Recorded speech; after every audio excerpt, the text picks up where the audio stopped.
Foi? Foi, né? Bom dia, igreja abençoada, a igreja corajosa, a igreja que enfrentou a chuva, pegou ônibus, não é? Caminhou aí nas ruas alagadas, a igreja que levantou cedo, a igreja que não mediu esforços para hoje estar aqui glorificando o nome daquele que vive eternamente. É o Deus Todo-Poderoso. Nós não amamos a cama e nem o travesseiro, não é? Por mais que o corpo pedisse. Mas nós estamos hoje aqui para glorificar o nome daquele que nos deu vida, né? Como um sinal de gratidão ao Rei da Glória, ao Príncipe Todo-Poderoso, ao Rei dos Reis, o exaltado entre as nações, aquele que deu a sua vida por mim, por você, por nós, que zela por nós até quando dormimos. O Príncipe da Paz estende o seu cetro de ouro em nosso favor, em favor da igreja. E enquanto a igreja dorme, enquanto a igreja está dormindo, ele sela as instruções dele na nossa mente e no nosso coração. E a igreja do Senhor vem para adorá-lo, para engrandecer o nome dele, para ouvir o que ele tem para dizer, não é? Corramos todos para ver o que o Senhor tem para nos dizer nesta manhã de domingo. Então, louvado seja o nome do Senhor, que não mediu nenhum sacrifício para resgatar a tua vida e nem a minha vida, mas que em breve virá nos buscar. A Ele honra, poder, glória, majestade, adoração, submissão e a nossa alegria e a nossa vida, o nosso caminhar como um incenso suave diante do Rei da Glória. Amém? Louvado seja o nome do Senhor. O tema do nosso culto hoje é o juízo de Deus contra o seu próprio povo. Mateus 21, 18 até o 22. Ao amanhecer, quando retornava para a cidade, Jesus teve fome. Avistando uma figueira à beira da estrada, aproximou-se dela, porém nada encontrou a não ser folhas. Então decretou-lhe: nunca mais se produza fruto de ti. E no mesmo instante, a figueira ficou completamente seca. E quando viram o que ocorrera, muitos se admiraram, os discípulos, e exclamaram: como foi possível esta figueira secar tão depressa? Então Jesus explicou-lhes: com certeza vos asseguro que, se tiverdes fé e não duvidardes, podereis fazer não apenas o que foi feito à figueira, mas da mesma forma ordenardes a este monte: ergue-te, ergue-te daqui e lança-te no mar, e assim acontecerá. E tudo o que pedires em oração, se creres, recebereis. Oremos o Senhor. Pai santo e Pai amado, Pai, este momento é propício para ouvir a Tua voz. Estamos em comunhão, a Tua igreja está em comunhão. Pai, aguardando, Pai, o Seu falar. Fale aos nossos corações, Paizinho amado, fale a nossa mente, ao nosso espírito, porque estamos aguardando, Senhor, a Tua presença e o Teu Espírito falar aos nossos corações, no nome santo de Jesus. E a igreja diga amém, amém e amém. A condenação da figueira sem frutos foi um ato simbólico que ilustrou a triste condição espiritual de Israel. E o que podemos aprender desse acontecimento. A figueira era uma propaganda enganosa. Mateus 21, 18 e 19 fala assim: ao amanhecer, quando retornava para a cidade, Jesus teve o quê? Fome. E avistando uma figueira à beira da estrada, aproximou-se dela, porém nada encontrou a não ser folhas.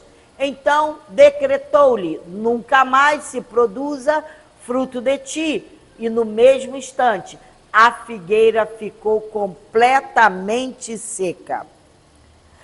A figueira sem frutos é símbolo da nação de Israel e do culto judaico.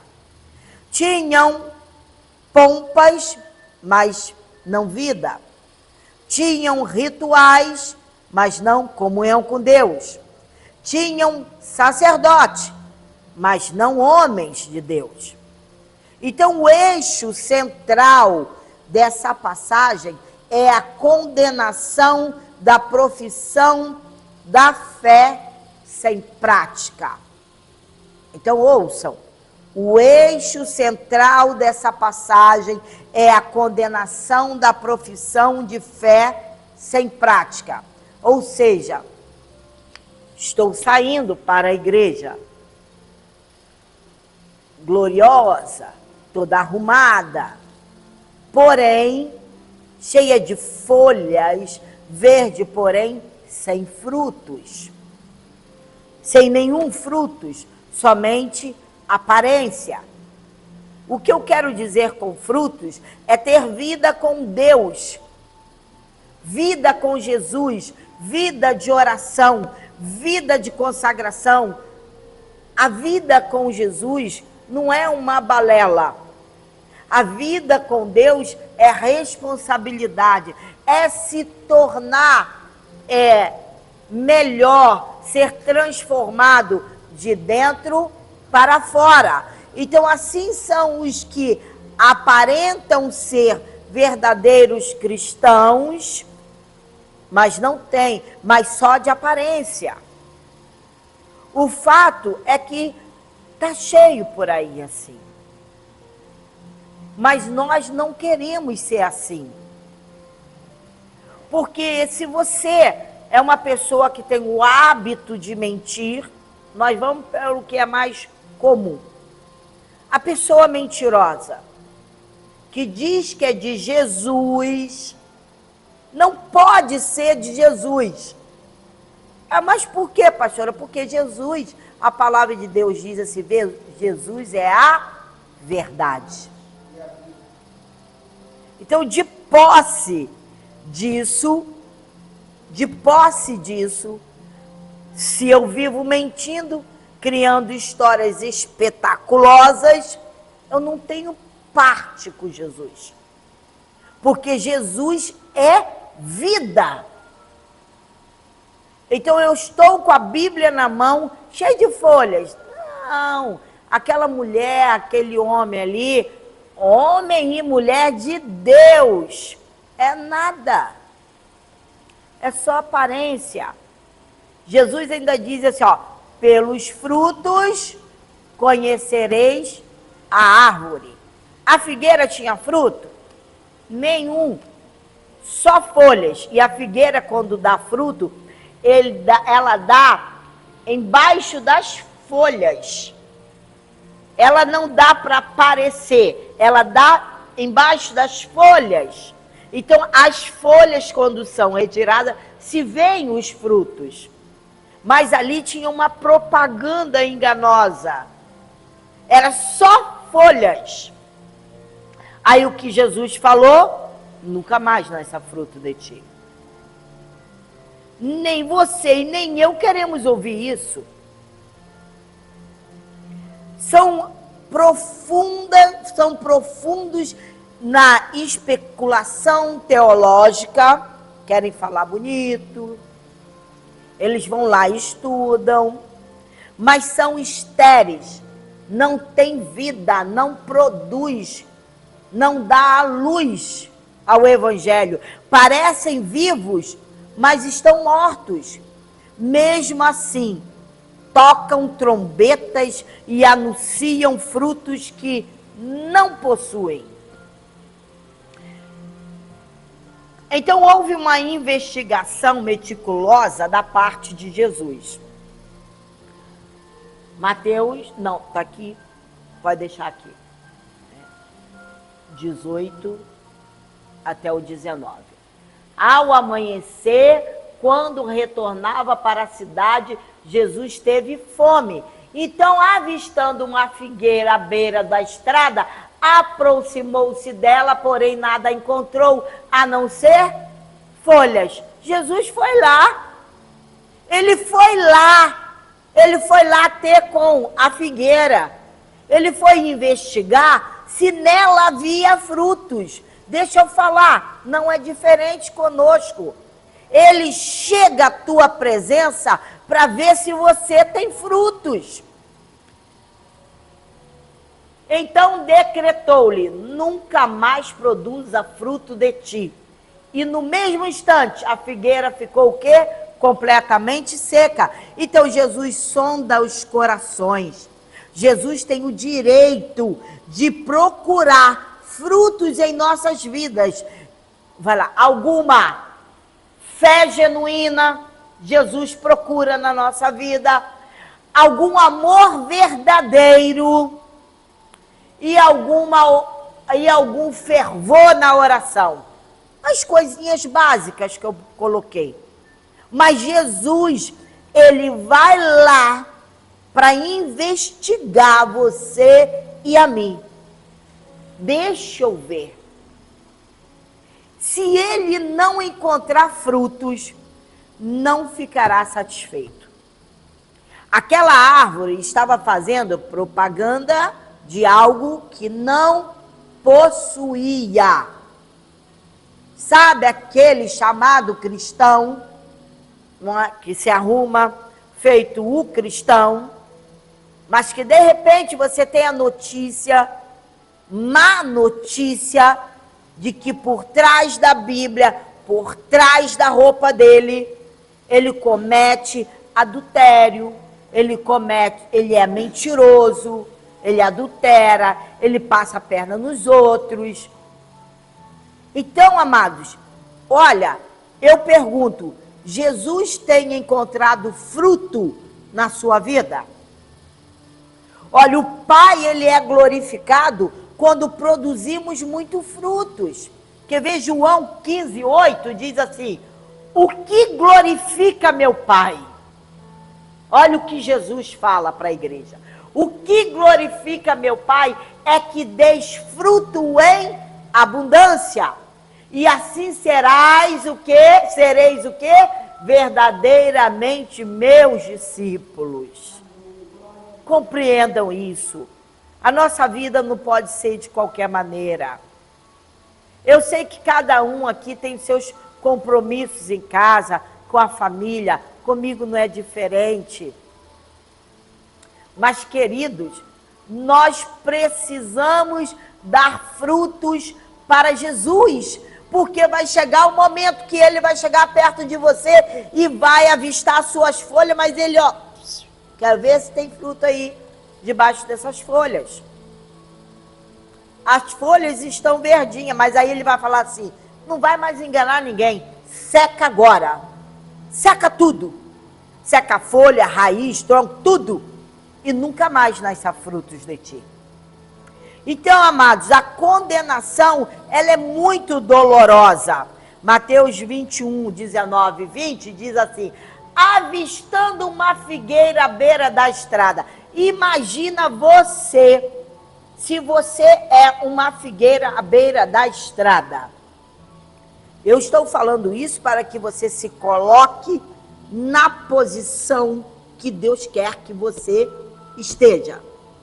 Então, aproximou-se dela, porém nada encontrou a não ser folhas.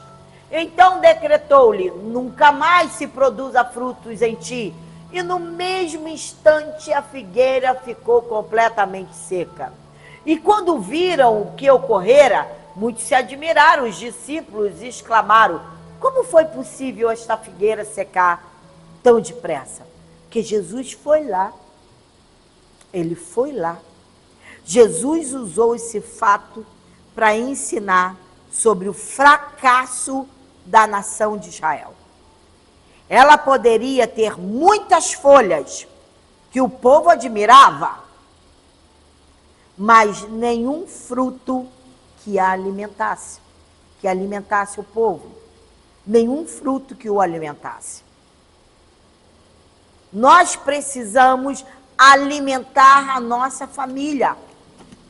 Nós precisamos.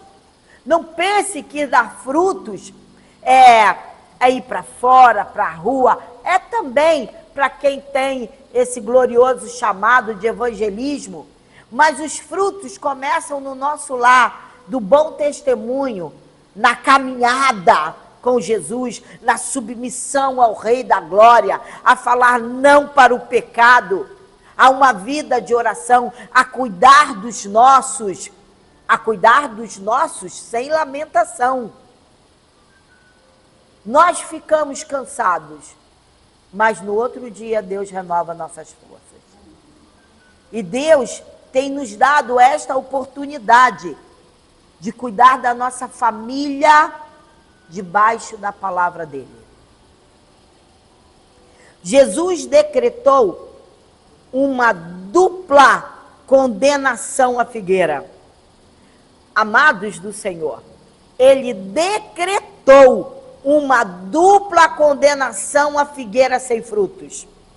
Ela secou desde a raiz e nunca mais produziu fruto. Marcos 11:20 diz assim: e caminhando eles pela manhã, viram que a figueira secara desde as raízes. Isso é muito sério. É muito sério, irmãos. A sentença foi a seguinte: fique como está, estéril, sem frutos. Jesus dirá no dia final: apartai-vos. Para os que viveram a vida toda fingindo ser o que não são. Cuidado. Irmãos, eu não posso pregar o culto da vitória, que você vai ter muito dinheiro. Esse é o culto da vitória. Esse é o culto da vitória, para que você seja transformado de glória em glória e não tenha que chegar na presença do rei e ouvir: apartai-vos. E depois que você começar a se amoldar na palavra de Deus, você vai ouvir: entre benditos do meu Pai.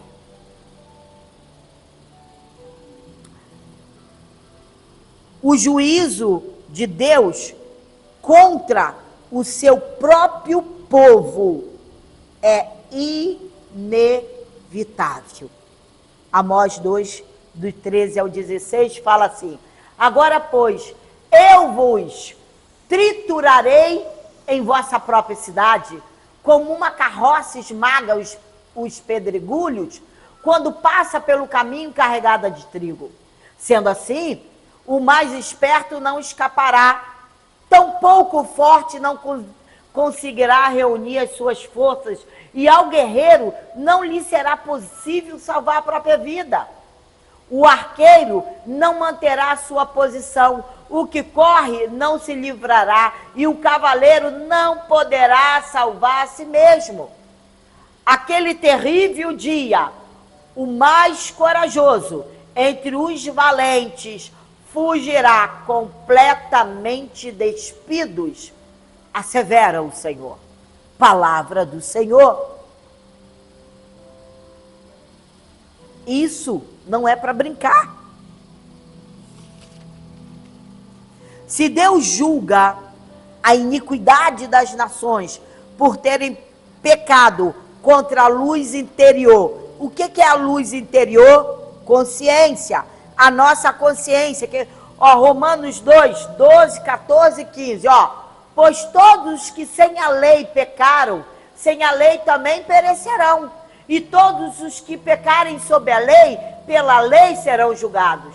De fato, quando os gentios que não têm lei praticam naturalmente o que ela ordena, tornam-se lei para si mesmo, muito embora não possuam a lei, pois demonstram claramente que os mandamentos da lei estão gravados em seu coração, e disso dão testemunho a sua própria consciência e os seus pensamentos, algumas vezes os acusando, em outros momentos lhe servindo por defesa. Então, naquele tempo, os gentios, a lei deles é boa. A lei deles é boa. Então, eles começavam a praticar coisas boas. E outros não. Eles pecaram contra a sua própria consciência. Então, muito mais Deus julgará. Se Deus vai julgar alguém que peca contra a sua própria consciência, digo que se tem esse arranjo, e você cobiçar e esperar um momento oportuno para furtar, mas você sabe na tua consciência que o furto é o quê? Pecado. Então você vai ser julgado. Olha, uma porque a tua consciência te acusou e você não ouviu, e a outra porque você furtou. Então vida com Deus não é de qualquer maneira. Ele julgará seu povo pelo pecado de rejeitar a sua santa palavra. O pecado do povo de Deus é mais severamente condenado. A profecia de Amós foi endereçada principalmente ao povo de Deus. Quanto mais íntima é a relação com Deus, mais grave é o pecado e mais sério o juízo. A graça de Deus nunca nos leva à complacência moral. Motter diz que, olhe, a história é a arena das decisões morais. Tua história, minha história, é uma arena de decisões morais, dos conflitos morais e das consequências morais. O juízo de Deus sobre Israel veio quando a Síria invadiu sua terra e levou o povo cativo. O povo estava pecando demais. Mas o que destacam dois fatos aqui. O juízo é inevitável. Amós 2,13 diz assim: agora, pois, eu vos triturarei. Que dura essa palavra. Dura essa palavra. Eu vos triturarei em vossa própria cidade, como uma carroça que esmaga os pedregulhos quando passa pelo caminho carregado de trigo. Ele pode parecer demorado, o juízo pode parecer demorado, mas certamente ele virá. Queridos, eu não estou dizendo que esse é o teu caso, mas eu estou pregando para que no momento oportuno você entenda a forma que você tem que andar diariamente. Qual é a sua fraqueza? Trabalhe a sua fraqueza. Trabalhe a sua fraqueza à luz da palavra de Deus. E você sairá vencedor. Não se rendam às astúcias do diabo. Não se rendam o desejo do teu coração, porque eu vou lhe dizer, o nosso coração é extremamente corrupto. Isso está na Bíblia.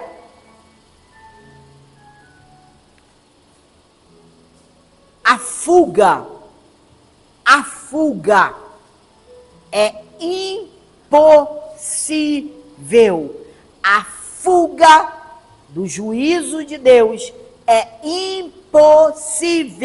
Amós 2, 14, 16 diz assim: Sendo assim, o mais esperto não escapará. Tu pensas? Vou escapar de alguma forma? Não escapará. Tampouco o forte não conseguirá reunir suas forças. E ao guerreiro não lhe será possível salvar a própria vida. O arqueiro não manterá a sua posição e o que corre não se livrará. Então não adianta correr. E o cavaleiro não poderá salvar a si mesmo. Naquele terrível dia, o mais corajoso entre os valentes fugirá completamente despido, assevera o Senhor. A nação seria cercada. O inimigo viria impetuosamente. E a fuga seria impossível. Isso, para o profeta Amós, parecia um devaneio do profeta, ou seja, um produto da fantasia dele, não é? Profetizar para a nação de Israel que Deus ia triturá-los, ia cercá-los, ia deixar que o inimigo levasse, que a Síria os levasse cativo. Por quê? Porque a nação de Israel vivia o auge da prosperidade econômica e a estabilidade política. Eles não esperavam que Deus viesse com seu juízo. Não é diferente conosco. Fuga, força e livramento faltarão aos pecadores na hora da necessidade.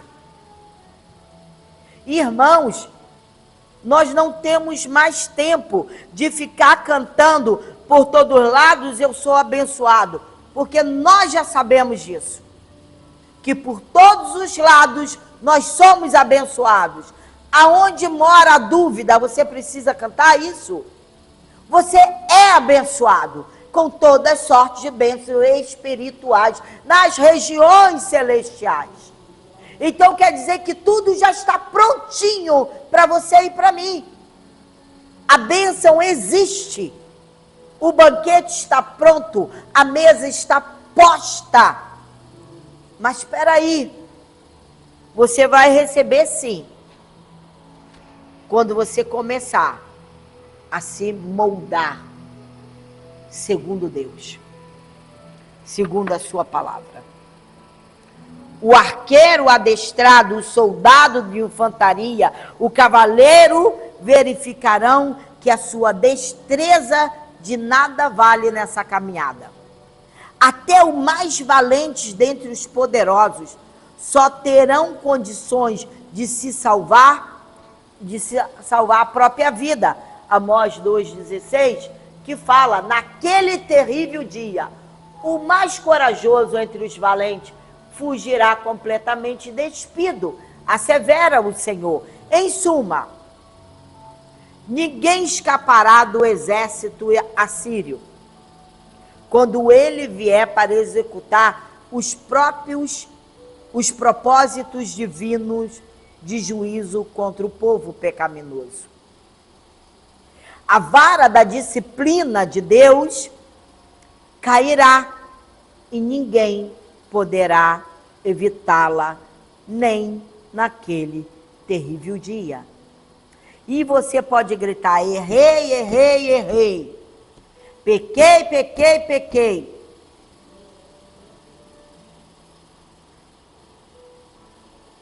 Eu lamento. Porque nós aqui estamos pregando, pregando, pregando. E aos que ouvem, já não são mais inocentes. Não terão nova chance. E se eu prego isso para vocês, eu sou impulsionada pelo Espírito a pregar isso. Então o desejo do meu coração é que todos sejam salvos, livres da ira de Deus. Mas vamos continuar. Privilégios implicam responsabilidade. O mesmo Deus que exerceu seu santo juízo contra os pagãos, agora traz castigo ao seu próprio povo. Eu ia colocar esse pedacinho no telão, mas eu não coloquei. Passou. Mas ouçam. Não há coisa mais terrível que Deus levantar-se como inimigo. Não há coisa mais terrível na vida de uma pessoa quando Deus se levanta como inimigo. Sua mão é pesada, seu juízo é severo e sua condenação é inescapável. Horrenda coisa é cair nas mãos do Deus vivo. Como diz em Hebreus 10, 31, assim, terrível coisa é cair nas mãos do Deus vivo. Isso está escrito para ímpio? Está escrito é para a igreja. Então a salvação não é uma licença para pecar. Eu sou salvo. Mas o salvo vive querendo, o salvo. Ele vive querendo fazer a vontade de Deus. Por mais que nós, nossa, mas aquele negócio ali, eu podia fazer. Ninguém está vendo, mas Deus está. Deus está. Mas ninguém está vendo, está oculto. Tá não. Não está não. Não fomos salvos no pecado. Não fomos salvos no pecado. Nós fomos salvos do pecado. Mas do pecado é que nós fomos salvos. Então, que a salvação pela graça não seja uma desculpa para vivermos no pecado. Antes, nos motive a viver uma vida santa para Deus. E eu termino com essa mesma frase que eu acabei de falar. Não há coisa mais terrível que Deus levantar-se como inimigo. A sua mão é pesada e seu juízo é severo e a sua condenação é inescapável. Amém? Amém? Assim diz o Senhor.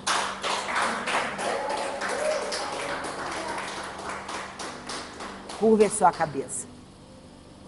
Senhor, a tua palavra foi pregada. E eu creio, nós cremos, que caiu em boa terra e que produzirá muitos frutos. Não ficaremos, Senhor, somente nas folhas, porque queremos orar e crer e as coisas acontecerem. Então, Senhor, continue trabalhando, ó Deus, em nossas vidas, porque nós somos eternamente dependentes de Ti, Senhor. E graças te damos, porque o Senhor não nos deixa morrer no meio de um fogo estranho, não nos deixa nos perder no meio de um fogo estranho, de muitos risos e alegrias, e a sua palavra não frutificando em nossas vidas. Tu és Deus, e nós te glorificamos e exaltamos o teu nome, exaltamos a beleza da tua santidade, Senhor, o teu poder e o teu grande amor que o Senhor nos amou. Graças te damos, eternamente gratos, pela tua bondade e pelo teu glorioso amor. A graça do Senhor Jesus Cristo, o amor de Deus e as consolações do Espírito Santo sejam com todos nós. E a igreja que produz frutos para a salvação, diga amém. Amém e amém. Graças a Deus.